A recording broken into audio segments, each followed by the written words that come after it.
So far, we've used the placeholder text that's built into InDesign, but let's look at actually importing content from other sources, including Microsoft Word documents. So I'll double-click this text frame here, press Control-A on Windows or Command-A on the Mac, and just press the Delete key or backspace to delete all of that content.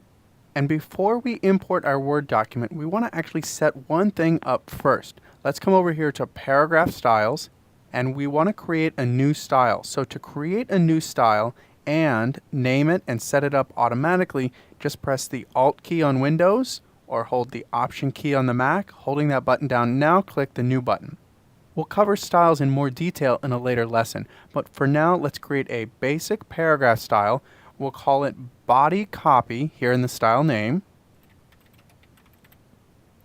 Now come under Basic Character Formats. We'll make sure the font family is set to Minion Pro, font style regular, and let's change this size down to something like 10 points. Now there's a lot of other things we could change. Let's just leave it at those basics for now and press OK. And you can see here the new body copy paragraph style that we just created. In a moment, you'll see how that connects with the Word document that we're about to place. So choose File, Place, and navigate to Part 1, Lesson 7 of your project files and select the sample text Word document that you see right here. When that file's selected, come down here and make sure you enable the Show Import Options feature and click Open. Now this opens up the Microsoft Word Import Options dialog box. It looks big, it looks intimidating, but you know what? It's really pretty straightforward. Let's look at a couple of options up here at the top. These are basically self-explanatory.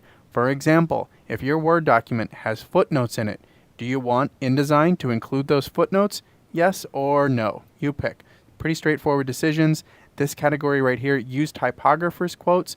This will force any quotes in your Word document to intelligent quotes. Those are the curly quotes that are used by good typographers, as opposed to the dumb up and down markers, which are really just inch markers. Most folks will leave all of these options on, which is the default state. Now down here at the bottom, where it looks like we have tons of options, it really boils down to three main settings. The first one is removing styles and formatting from text and tables. I know we've all seen this as designers. That is, somebody who has Microsoft Word and thinks that they're a designer. Everything's bold and red and underlined. They kind of went nuts with it. This option might be very helpful. It essentially blows all of that formatting away and lets you as a designer take care of the formatting inside of InDesign.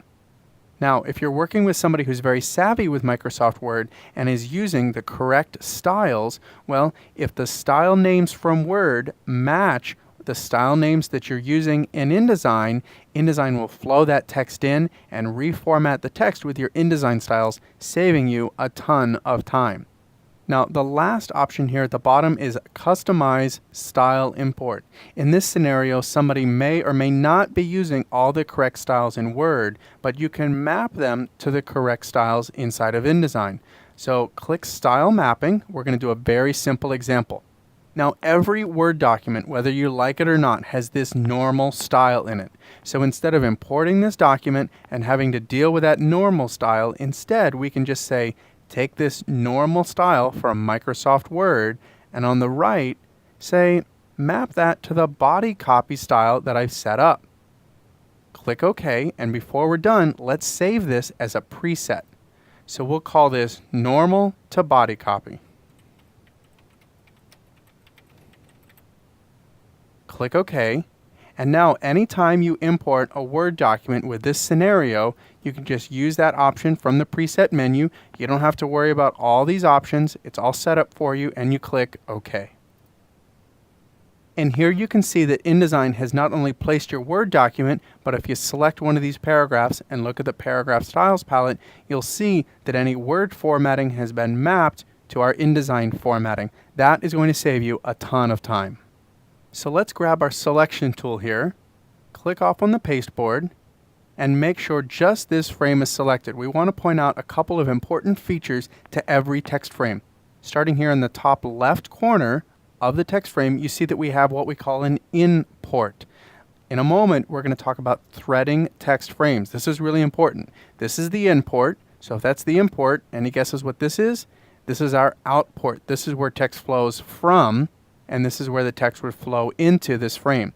The other thing that you can see here in the bottom right corner, this outport is not a plain outport. It actually has a red plus mark in it. That indicates that there is an overset situation. That is to say that there is more text in this story than is currently displayed in this frame. Later on, we'll look at how to deal with oversets, but just know for now that that's what that red plus mark indicates for us.